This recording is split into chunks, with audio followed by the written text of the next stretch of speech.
Hello everybody, Giannandrea here, and this video is something a little bit more backstage type and off the records.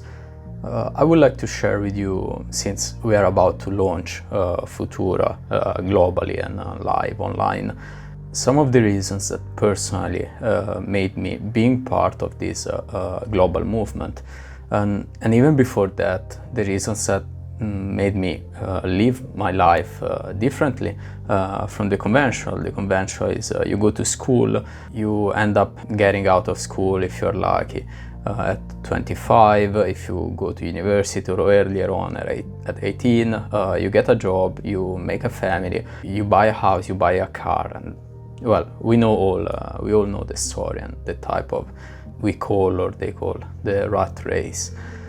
And personally, for me, it was kind of a waste to go into that direction, because I believe that there is more purpose in each of us, and with the conventional path, it's very hard and very challenging to transform that purpose in action, in reality.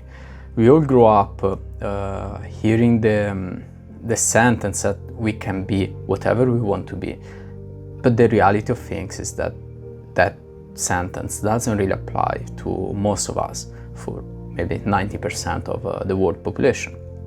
Most of the people, they cannot be what they want to be, but they are what they have to be, and they have to be in that way in order to survive, in order to make their family survive financially in first world countries, and literally in emerging and developing countries, with all the problems related to healthcare, to starvation, to food, and to shortage of resources in many parts of the world. So I saw that earlier on, and I cannot say there is merit into this. It was actually a lucky situation. I had to grow up in a more independent way, personally. So my father, my biological father, went away when I was 2 months old, family reasons, and my mother got cancer when I was 8. She survived, but she never totally recovered, and I found myself at that young age to start to have to be stronger and more independent. I couldn't ask, as many kids, to be brought around. I actually had to take care about my family earlier on, and when I started to grow up, when I was around 13, 14, I also had to find out solutions to generate revenues, to generate incomes for my family that at the time was having quite a financial struggle.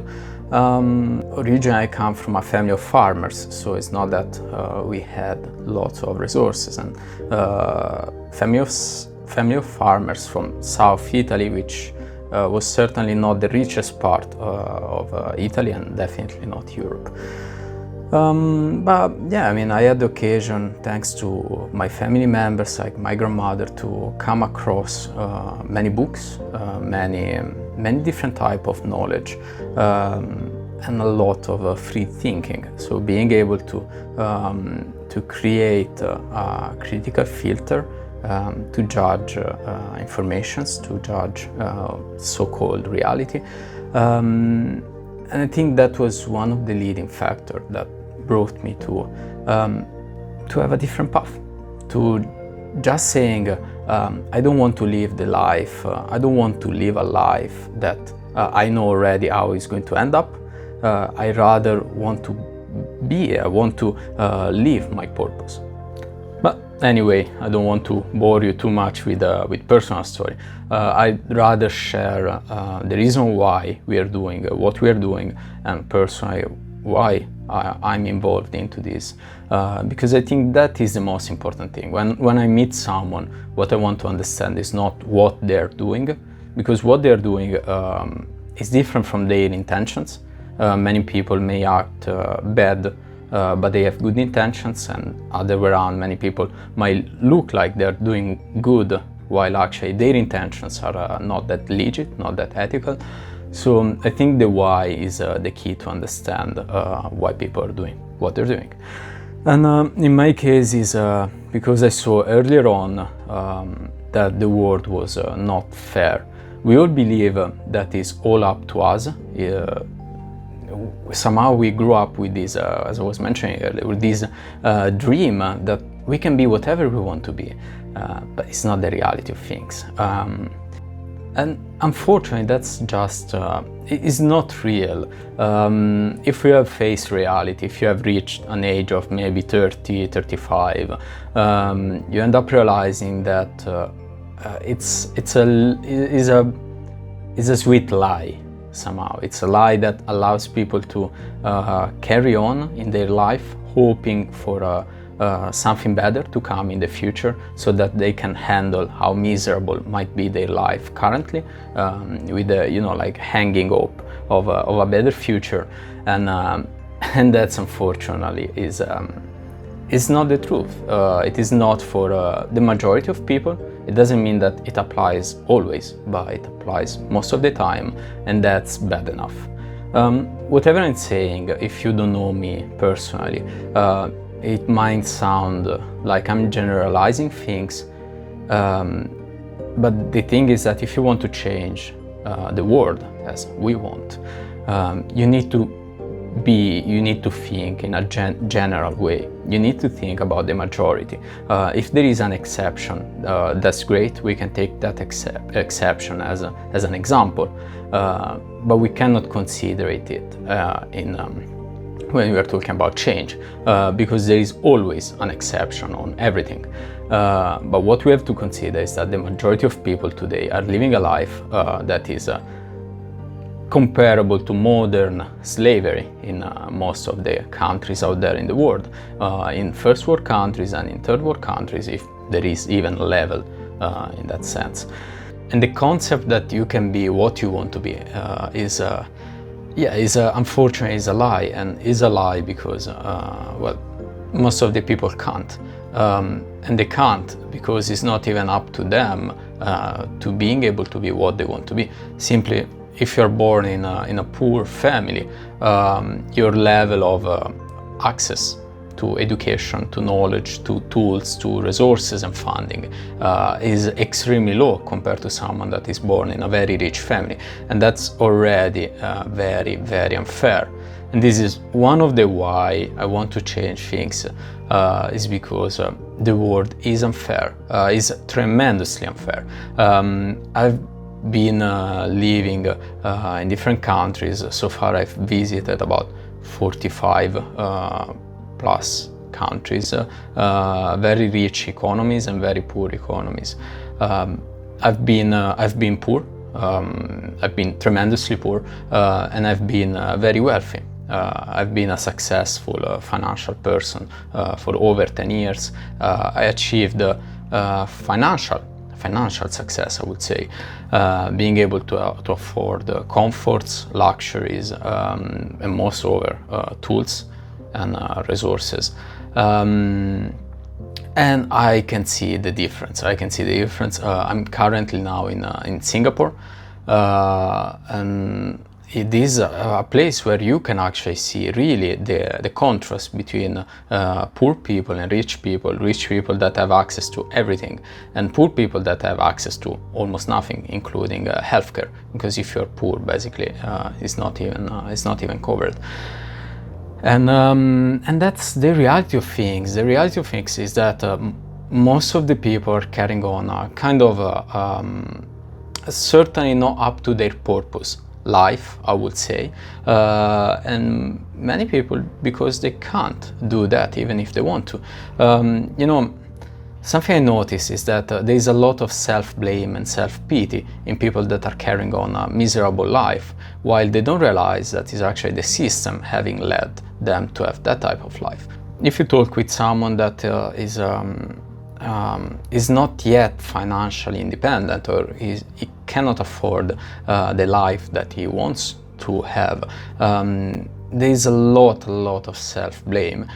People say maybe I'm not smart enough, I am the exception, many people are successful, I am not, it means that I'm less capable, less intelligent. And that's not true. That's not true. I mean, it is in some cases where people are might be lazy, but in many cases, no. I've met people working 12 hours a day, 14 hours a day, people with 2 jobs. So they're truly putting a lot of effort into it. And they're not wealthy, they're barely financially independent, and this because they have jobs that pays them so little that they need to work so much more compared to other jobs that will pay them 50 times higher or 100 times higher with even less efforts. And are those people more stupid? No, absolutely. Thanks to my experience, my financial experience, I came across people that are considered successful, and I say considered successful because it's financially wise, it's just one parameter of success. That doesn't mean anything. You might be a total failure as a human being, as an individual. You might be terrible for everybody around you, but you're considered a successful person just because you're wealthy. Anyway, I came across quite a number of those people. Some of them were my clients, some of them were partners. And and I cannot say that there is a pattern in more intelligent or less intelligent. I've met many poor people that are very smart, very capable, just that they never had access to proper resources, even barely education. And I came across extremely wealthy people. We are talking in the billions of dollars, so almost the top that you can have. And those people were not very smart, neither were very capable or very aware. And actually I can say that there is almost an opposite pattern, that the richest people I've met, unfortunately the less aware they are about reality, because they live in a world that is built for a very small percentage of people. We are talking about the 0.00001% of the population can live without knowing the price of almost anything, because whatever they see, they can own, they can buy. They don't need to worry about reaching the end of the month. They don't need to do budgeting about what food can I buy, can I go to these restaurants maybe once a week or once a month, can I afford a new laptop or a small camera to do a job.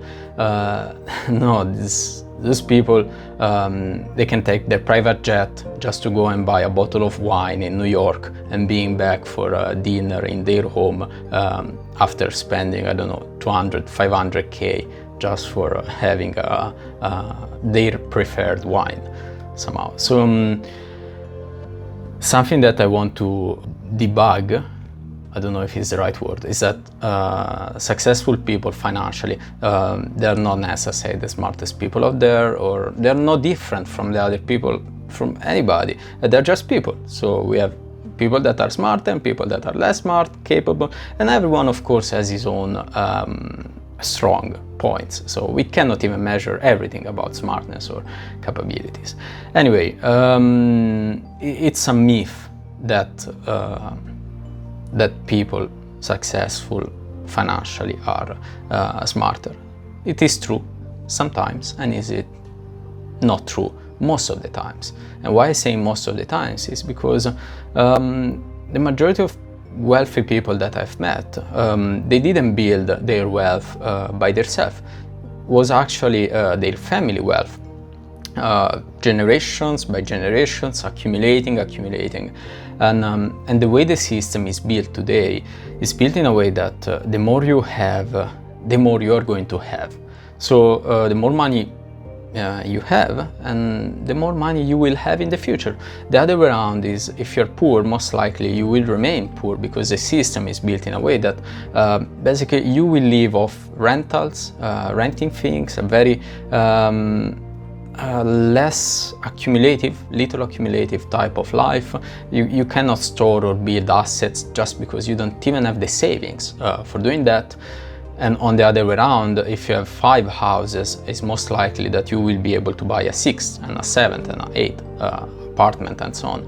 And even more, it has been accelerated tremendously with globalization, because now if you have, I don't know, 5 houses in London and you're living by renting it out to people, well, you can certainly buy a 6th house, maybe not in London, but you can buy it in Vietnam, you can buy it in Malaysia, you can buy it in Spain, and in countries where it is cheaper to buy.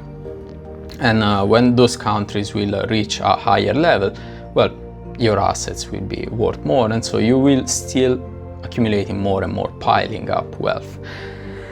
And that leads to another problem, which is passive income. And I mean, it's weird coming from me because I'm a person with a financial background. So everything we were doing was about investing money for people that basically didn't have the skills or capability or knowledge or time or patience to manage their own assets. And so we were building investments for them so that we were doing the job to invest resources and giving them incomes and yearly revenues. And I'm totally against passive incomes because in many cases similar of being a parasite. What do I mean is, for example, I mean here in the country where I am, in many other places, there are people, real estate people, living on rentals, on others people's rental. There are many people that they cannot afford to buy a house. Consider, for example, the Hong Kong market. I think it's kind of similar. It's so expensive that very few people can afford to buy, and most of the other people have to live in renting houses. The problem with renting is that you're becoming poorer and poorer and poorer, or on the other side, you're not accumulating any savings or wealth because you constantly have to pay someone for the rental. And the other person at the opposite is becoming richer and richer and richer, and he doesn't himself have to pay any rental, so those revenues are pretty substantial. And yes, of course, they have mortgage, but those mortgage are completely cleared off when they sell the house. If they do it, they don't even have to do it decently well. It's about the market out there, actually. And I'm against that because I know many people that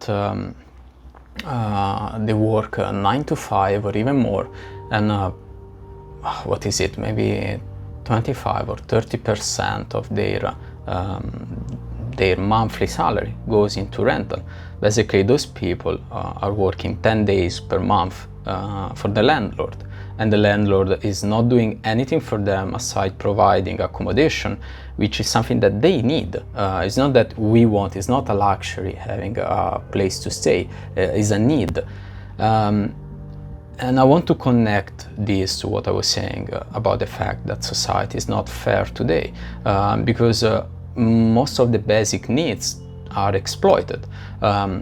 For example, financial needs, I mean banking or insurance or access to healthcare, access to medicines, access to food. Lots of things are exploited. You have corporations making off billions of dollars from people that need things.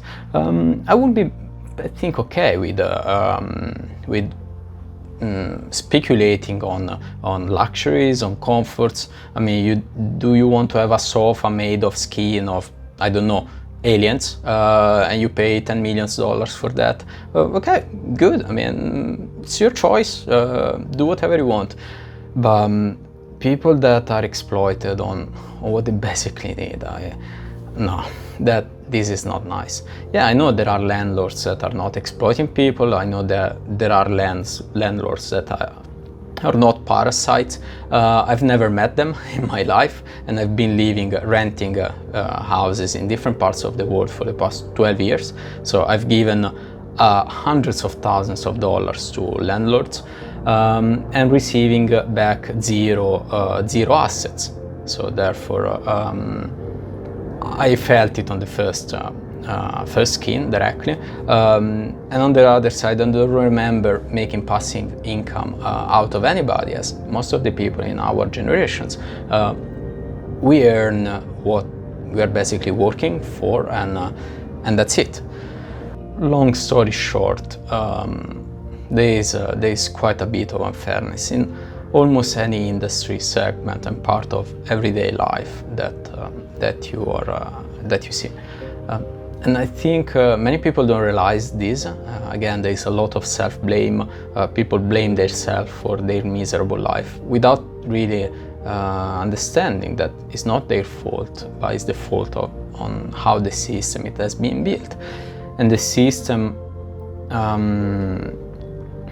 somehow is driven and carried on by a minority of people that have access to unlimited resources or pretty high level of resources. And that minority, despite changing from time to time, it's still making and preserving their own interests. Therefore, if you have 99% of people on one side of the equation, 1% on the other side, and that 1% wants to protect its interests, well, you end up living in the world that we live today. And freedom, sad to say this, is an illusion.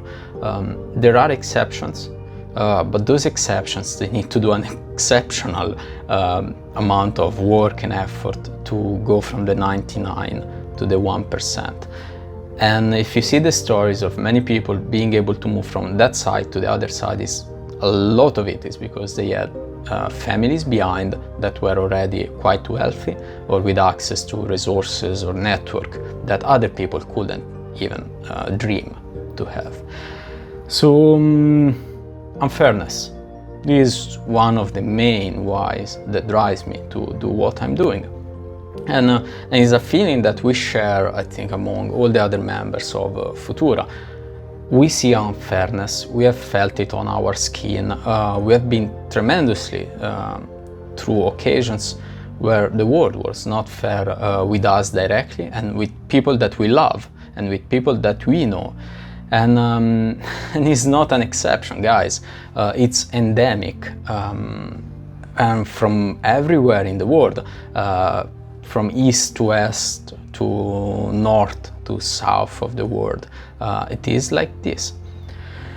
And the second point that drives me is the fact that it's a tremendous waste of humanity and human potential, the situation that we are living today, because we are 7 billion people, and many of these people could be the next Tesla, the next Einstein, finding amazing scientific discoveries, and they can't because they don't have the resources, they don't have access to knowledge or even to basic tools. And many people, again, strive to survive monthly. Almost nobody is able to do what they want to do, but they have to do what they have to do. So, and it's such a waste. Also, that 80% of the jobs that I see are meaningless. I mean, think about all the financial people like I was. Think about lawyers. Think about accountants.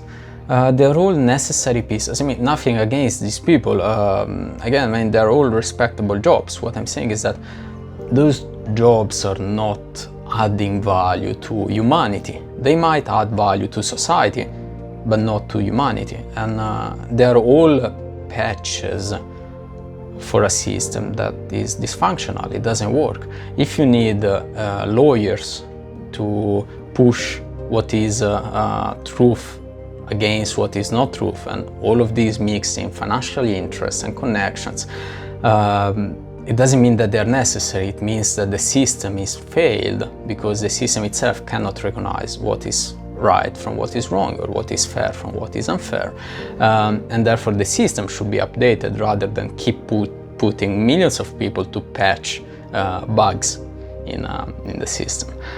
And accountants as well. I mean, all these time spent in admins, financial admins and life admins, all of this it could be just just taken away like this. Is the system doesn't have to be in that way, and there are hundreds of millions of people doing jobs that are kind of purposeless, are necessary because the system is failing and therefore needs people to cover those little holes that are not working.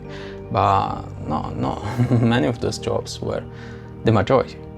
Could be easily substituted by computers, by machines, or by better systems.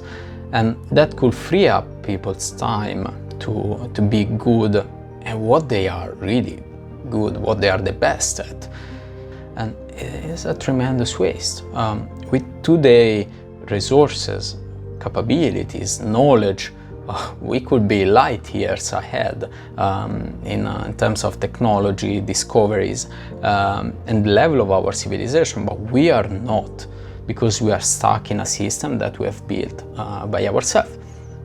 And it's a system that is not updating. It's not updating because, again, there is a minority of people that is doing just fine with that, and that minority has a lot of influence towards that system. So again, tremendous waste, and this waste is affecting everybody. Is affecting the poor people and is affecting the rich people. I mean, today, now we are in April 2020, there is the COVID-19 situation. I don't know how long will it last, but whatever it is, this is affecting poor people a lot, but also is affecting rich people. We have prime ministers getting affected by the virus, we have kings, we have princes, we have millionaires being affected by it. And it's something that is a socio-economic problem. So there are many things, like even the climate itself, that is affecting anybody, and it doesn't care about your level of wealth. I mean, if you're breathing air that is polluted in New Delhi, just to name a city, well, it doesn't matter if you're rich or poor, you're still breathing the same air. And again, why? Why are we doing this to ourselves? And the answer is, well, because nobody has maybe tried to update the system on a different approach. And there are many politicians now in charge of updating the system, but the problem is that I've met quite a few of them, and it's similar with the billionaires' problem, is that they live in a different reality. They might not ever faced starvation or having to escape and migrate from their house or their country to another country. Most of them were privileged kids coming from rich families and being able to afford the best type of education and whatever they wanted to have. And it's not their reality. They don't see. It's not that they don't see. They don't feel what is the real problem. And I think that if we want to change the world, we need to listen more to the people at the bottom, which is the majority, but not just listening, truly empowering them with the tools, with the resources to change that reality. So when it comes to change and why we have created the concept of Fvtura, is because we don't believe that governments or large corporations will change the world in the near future. Maybe in the long term, yes, maybe in 100-200 years, yes, but we won't change sooner, we won't change now. And to do that, I think we have to think differently. We have to think out of the box and say, okay, how can we solve the problem of wealth distribution globally? How can we solve the problem of starvation? How can we solve the problem of education? And we're doing it. We are launching projects that are aiming to solve specific problems.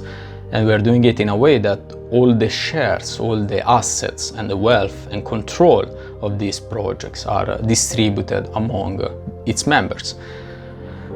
We don't have the capabilities yet or resources to create parallel governments. Far, absolutely, we can't do that.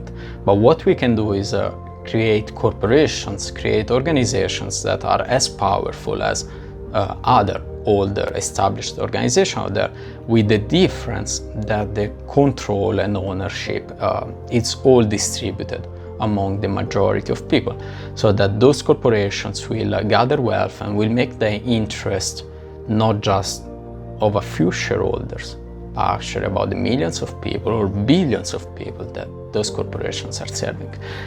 That's one of the ways we are starting to make a change, and I share with you the why. I'm sharing now with you the how. And if you want to know more about the what and what are we going to do, and in details how we're going to do it, well, join us on Fvtura. We are launching this global movement called Here4More to support the people that are here for more, actually, so that they don't just want to accumulate wealth, they don't just want to rip off people or make money out of people out there, but rather feeling and seeing that collaboration is the way to go for the future to come, and that they feel that they have a higher purpose than just living the rat race. So guys, if you are these people that are here in the world for more, join us on Fvtura, and no matter how, we will make change. We don't claim to have all the answers, because we don't. And I think it's going to be a lot of trial and failure and mistakes and learning from it. And I think it's very important to share all of these live while it's going on, so that people can learn from our mistakes and taking it from there. I don't think we are going to be able to change or achieve everything we want in our lifetime, but someone else will. So even if we might not be the people changing the world, we might be the people supporting those that will change it in the future. So thanks for watching, guys, and I hope that this video is turning on some lights in your mind, in your soul, and makes you realize that if you want to change things, if you see that the world is not fair, and if you feel that you are here for more, well, you're not alone. There are millions of people out there that they want to change things, and we just need to get all connected, all better organized, and find ways to make this change happening in the most effective and positive way for everybody, so that we don't create any negative disruption for the minority, the majority, or whoever is interested. I mean, everything we are doing, we believe that it can be done in a win-win way.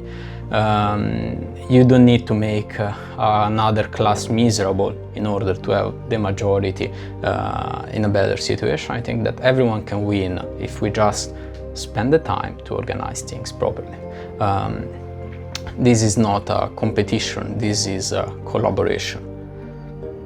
So guys, thanks for watching, and this a little bit of backstage updates is my thoughts freely, the way they comes.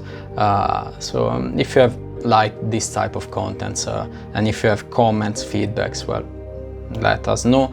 Subscribe, comment, all of this is important to create awareness among each other. Even if we are listening to things that we already know, it's good to have some confirmations and to know that there are other people like thinking in the similar way out there.